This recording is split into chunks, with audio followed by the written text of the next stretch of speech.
জিনকে নিয়ে আমাদের মাঝে অনেকের অনেক রকম প্রশ্ন আছে। অনেকে প্রশ্ন করে জিন কি খায়, কই থেকে খায়, কেমনে খায়, জিনের খাদ্য কি। অনেকে প্রশ্ন করে জিন থাকে কোথায় এবং জিন মানুষকে অ্যাটাক করে কেমনে, জিনের প্রভাবটা আসলে কি, জিনের আবাসস্থল কোথায়, জিনের মূল প্রভাব এবং তাদের থাকার জায়গাটা আসলে কোথায়। বিভিন্ন প্রশ্ন অনেকে অনেক সময় করেন। আমরা জাস্ট প্রেসাইজলি আজকে কিছু তথ্য শেয়ার করার ট্রাই করবো। সকলে বলেন ইনশাআল্লাহ। প্রথম কথা হচ্ছে, মুসলিম হিসেবে আপনাকে জিন বিশ্বাস করতে হবে।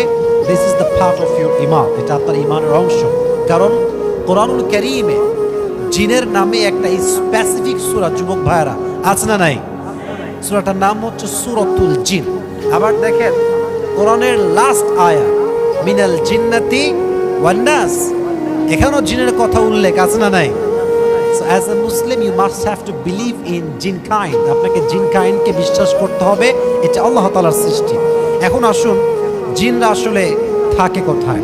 তারা মূলত আগে আমাদের পৃথিবীতে নর্মালি খুব বেশি থাকত, বাট তাদের অবাধ্যতা, বিশৃঙ্খলা, মারামারি, তাদের এই সমস্ত বিশৃঙ্খলার কারণে তাদেরকে দ্বীপ, জঙ্গল এই দিকে পাঠিয়ে দেওয়া হয়েছে।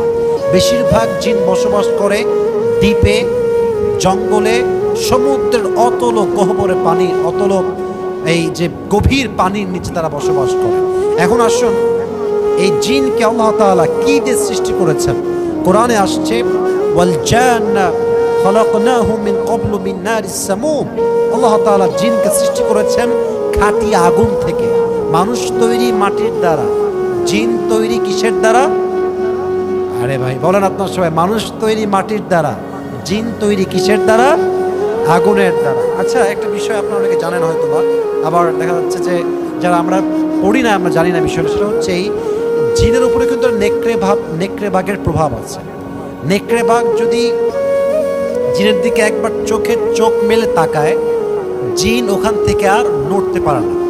অনেক ওলামা একরাম তাদের কিতাবে এই কথা এনেছেন যে আল্লাহ তাআলা নেকড়ে বাঘকে এমন এক শক্তি দিয়েছেন, যখন নেকড়ে বাঘ জিনের দিকে তাকায়, জিন তখন আর নড়তে চড়তে পারে না।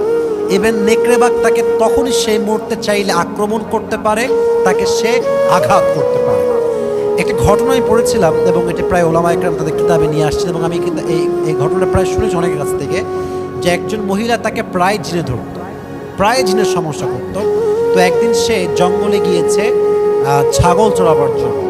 তো সে দেখতে পাচ্ছে হঠাৎ একটি নেকড়ে বাঘ তার সামনে দাঁড়িয়ে আছে। বাট মহিলা দেখছে যে নেকড়ে বাঘের যে দৃষ্টি, এটা তার দিকে নাই, অন্য একটা অদৃশ্যের দিকে সে তাকিয়ে আছে খুব কড়া চোখে। এবং ঠাস করে সে নেকড়ে বাঘ দৌড় দিয়ে গিয়ে এক অদৃশ্যের উপরে হামলা করছে, এবং কিছু সে চাবিয়ে খাচ্ছে, বাট কিছু দেখা যাচ্ছে না। তো মহিলা বললেন যে আমি যখন বাসার দিকে ব্যাক করছিলাম, দেখলাম ঠিক ওই জায়গাতে কিছু হাড্ডি পড়ে আছে। এর মানে হচ্ছে এটা, নেকড়ে বাঘকে আল্লাহ তাআলা এমন একটি শক্তি দিয়েছেন, সে চাইলে জিনকে বশীভূত করতে পারে। সে জিনের দিকে তাকালে জিন আর ডান বাম করে নড়তে পারে না। এখন কথা হচ্ছে, এই জিন আসলে কি খায়? জিন মূলত খায় হচ্ছে আমাদের ফেলে দেওয়া হাড্ডি। যখনই আপনারা কোনো খাবার খাবেন, বিসমিল্লাহ বলে খাবেন। হাদিসে আসছে, তোমরা যখন কোনো কিছু খাও বিসমিল্লাহ পাঠ করে খাও। কারণ আমরা যখন এই হাড্ডিটাকে ফেলে দেই মাটিতে, এই হাড্ডিটা জিনদের জন্য গোস্ত হয়ে যায়। যখন জিনেরা এটা হাতে নেয়, এটা তাদের জন্য একটা রিজিক হিসেবে, খাদ্য হিসেবে আল্লাহ তাআলা তাদের জন্য নির্ধারণ করে দিয়েছে। বলা পড়বেন না তো সবাই? তার জিনের খাদ্য হচ্ছে আমাদের ফেলে দেওয়া হাড্ডি। এগুলো জিনদের একটা বড় খাদ্য এবং এটা তাদের একটা বড় রিজিকের মাধ্যম। এখন হাদিসে এটাও আসছে যে জিন জাতিকে আল্লাহ তাআলা সৃষ্টি করেছেন অনর্থক নয়, একটি কাজে, একটি উদ্দেশ্যে। ইভেন দাজ্জাল যখন পুরো পৃথিবীতে কবলে নেবে, দাজ্জাল কিছু জিনিসকে তার নিজের কবলে প্রথমে আনবে। তার মাঝে একটি হচ্ছে জনবল, 2 নম্বর হচ্ছে অর্থবল, 3 নম্বর হচ্ছে জিন জাতি, 4 নম্বর হচ্ছে নারী জাতি। এর মাঝেও জিন জাতির নাম যুবক ভাইরা আছে না নাই? তাহলে জিন জাতি অনেক গুরুত্বপূর্ণ একটি বিষয় আমাদের বিশ্বাসের ক্ষেত্রে, ইমানের ক্ষেত্রে। এটা আল্লাহ তাআলার সৃষ্টি, এটাকে অস্বীকার করা যায় না। তারা দ্বীপে থাকে, জঙ্গলে থাকে, বিভিন্ন যেগুলো জঙ্গল, ঝাড় ঝোপ ঝাপটা, যেখানে দেখবেন যে বাঁশ টাস রাখা আছে, খুবই জঙ্গল, পুরাতন জায়গা, এরকম জায়গায় প্রায় সময় জিনেরা বসবাস করে।